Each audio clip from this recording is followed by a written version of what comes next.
Parmesan pork with sweet potato mash. Start by preheating the oven to 180 degrees Celsius. Combine the breadcrumbs, parmesan, and thyme on a plate. Add the pork, then turn to coat in the breadcrumb mixture.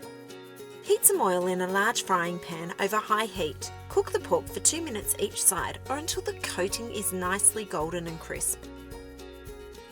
Transfer to a lightly greased baking tray and bake the pork for 10 minutes or until it's cooked through. While the chops are in the oven, cook the sweet potato in a steamer over a saucepan of simmering water for 10 minutes. Transfer to a bowl once the sweet potato is tender.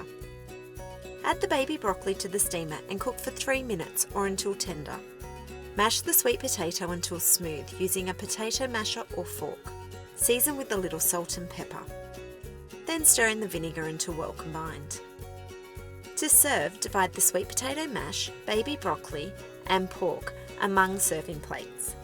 If you'd like, sprinkle with some thyme sprigs and drizzle with extra virgin olive oil. Whip up this Parmesan pork with sweet potato mash for a tasty weeknight dinner. It serves 4 and is on the table in half an hour.